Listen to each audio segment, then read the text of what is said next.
What's up, what's up? Al Smart Wedge with Tawheed the Creed. We're in Ethiopia, man. I just wanted to talk real quick about, hey girl. I wanted to talk real quick about something was on my mind a little earlier. Boxing. Yeah, and I was talking about, first I was thinking, I'm gonna put down the real truth. So I'm gonna take my time and do this. Excuse me for a second, I'm coming in the shower area. This is where you can come take a shower for 15 cents. Salam. Oh.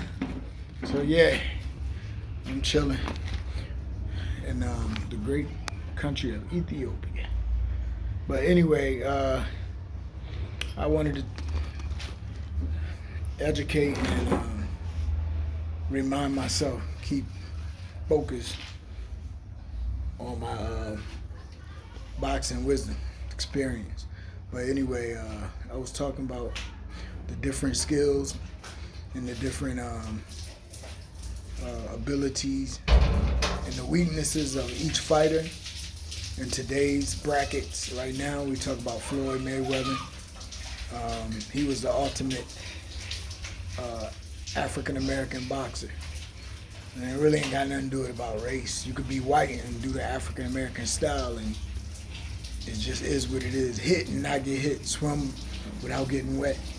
You know, being able to move your head, move your feet. Move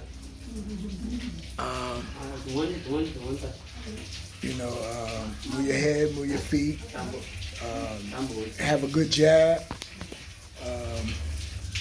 And keep a rhythm inside your mind, like Aaron Pryor. Look like you got a radio in your ears. You know, that's the African American boxing style. Not necessarily power. So Floyd Mayweather was that. You know, and they always say the boxer beats the puncher. So if you got that African American style, you pretty much untouchable, unless you run into somebody who got that same African American ability, but they got power with it. So anyway, Floyd was that African American. He had power too, but he switched it up later in his life, changed two styles. That's why he went so long, being undefeated. You know, did like 20 years. You know what I'm saying?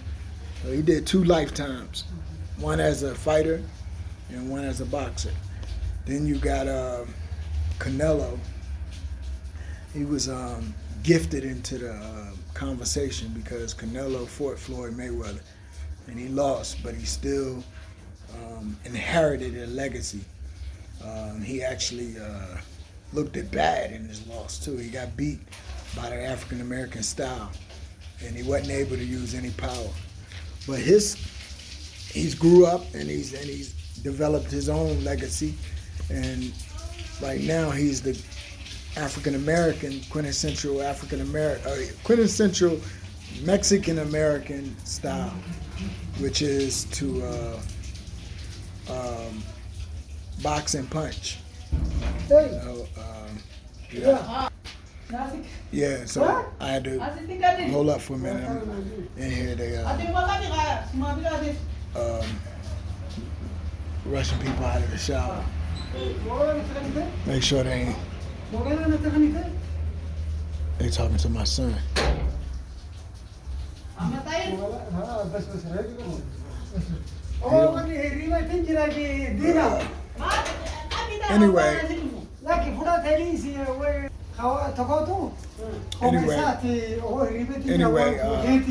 So the Mexican style is basically, without Canelo yet, but the Mexican style, which he inherited as the best, is a person who can take a lot of punishment without even, there's no competition on their chin game. Their chin game is top rank. I don't know if there's anybody who could take punches better than the Mexican. I mean, throughout history, we always had people who competed against the African American style, and it usually was like Italians or Irish. You had a little bit of everybody, Jews, You had everybody who competed, and a lot of them guys, Italians was probably the toughest, but you even had Africans who had a good chin.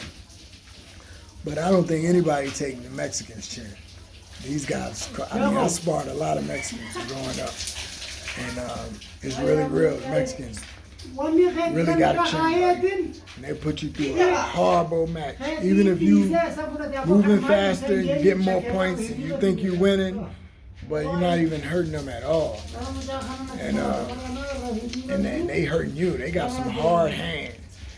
The hands of Stone should have been Mexican, but you know he was Panamanian. Anyway, so Canelo, he got that hard chin. So going in there and rumbling with him, punch for punch, is not going to work for two reasons. Because he got that chin, and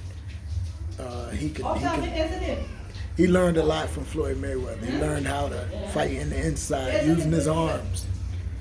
You know, I call it the arm. What is it called? It's called the golden arms.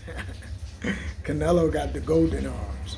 He learned that from Floyd, how to use them arms in the inside and relax and trade punches.